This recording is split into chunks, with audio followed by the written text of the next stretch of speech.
World Economic Forum on Africa. It's being held in Durban at the Inkosi Albert Luthuli ICC, and we've been focusing more closely on the issues that have been coming out of the forum. So let's now chat to our SABC News reporter, Liabo Setho. Liabo, thanks very much again for being with us here on the program. And what we do know, of course, is the President expected to open the forum this morning. Well, not quite open it, because it was happening yesterday as well, but delivering that opening address. So I suppose lots expected from him.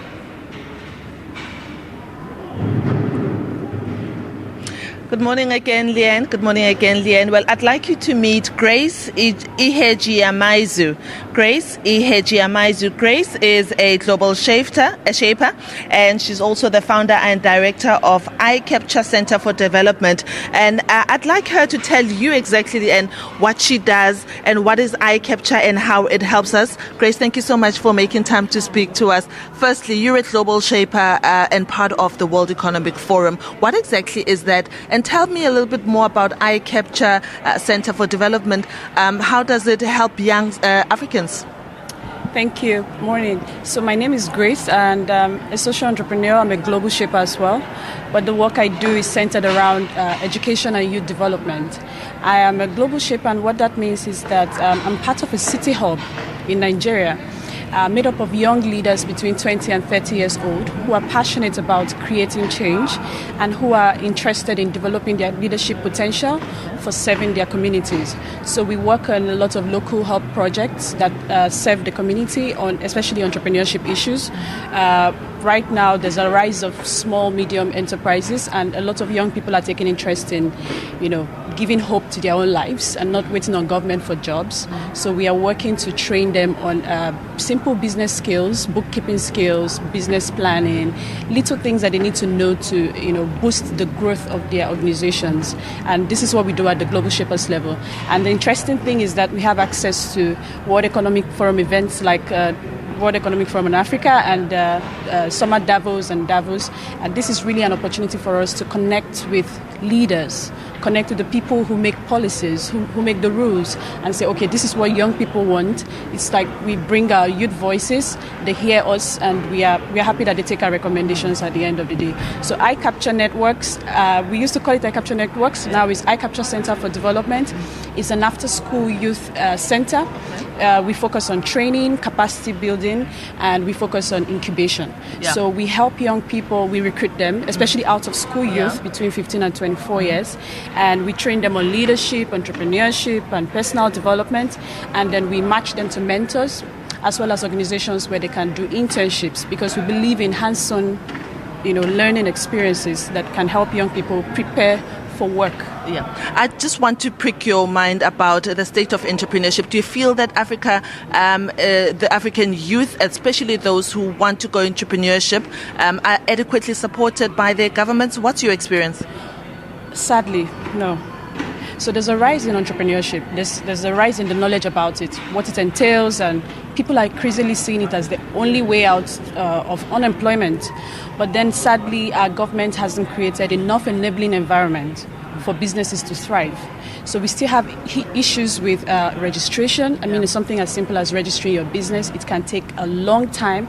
It's very expensive, and there are hurdles associated with other things like corruption. Because you're running a business and you want to do good, but then there are these agencies that keep coming around and taking from you, or just messing things up for you on a daily basis. So young people have a lot of challenges to face, and I feel that the government should step up. They're doing something, but there is more work to be done. Recently, our government introduced some entrepreneurship programs that allows and inspires young people to come up with business ideas and then supports them with very little grants to implement them. Because of change in government, some of those initiatives have not been sustained. So we need more of that. And we also need private sector to be encouraged. Just like, for example, Tony Elumelu Foundation has done a lot of work. Yes. We need more people like him who can come in and intervene and help even more young people. For example, Tony Elumelu can only support 5,000 people a year, but then there are over 1 million people who are unemployed, who lack skills, who need to be reached out to. So there's a lot more that the government can do to support entrepreneurship in Nigeria and in Africa as well. Thank you so much, Grace, for your time. Thank you very much, Grace. Leanne, we've heard from Grace, and she says there's still a lot of space that can be done in order to support entrepreneurs both in Nigeria and also in other parts of the continent. And it's back to you in the studio.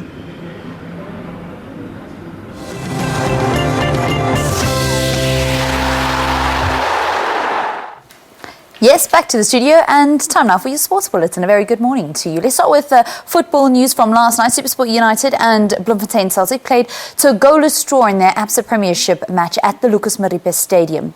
Tonight it is also ABSA Premiership important fixtures for two teams that are hunting for the title, Mamelodi Sundowns as well as Bidvest Wits. Confirmation of the result between SuperSport United and Bloemfontein Celtic last night. No goals being scored there, and the shares being spoilt,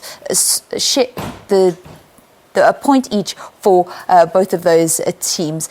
Kick-off for the matches this evening. Mamelodi Sundowns Platinum Stars kicks off at 6 o'clock and Bidvest Wits kicking off against Orlando Pirates at 7:30. So what does that mean on the log, the result from the evening? Well, 4 matches remaining for most teams, and what does that mean? That means 12 points. SuperSport are in 5th spot, 9 points from Wits at the top, but they're still in the Nedbank Cup with the semi-finals a fortnight away. Bidvest Wits lead the table by a single point over Mamelodi Sundowns. Wits are up against Pirates, who are hoping to stay in the top 8 of the ABSA Premiership. And then if we just update this log, you'll see what's happening at the bottom of the log. All of those teams having played 26 matches, and with tonight's 2 fixtures, then we'll have all of the ABSA Premiership teams with 4 matches still remaining this season. In the UEFA Champions League, man of the match Gonzalo Higuain supplied an assured finish in each half to give Juventus a 2-0 victory at Monaco in the first leg of their semi-final tie. In his 100th Champions League appearance for Juventus, Gianluigi Buffon kept another clean sheet, his 44th for the club in the competition. After a handful of chances on both ends, Higuain scored the opener in the 29th minute.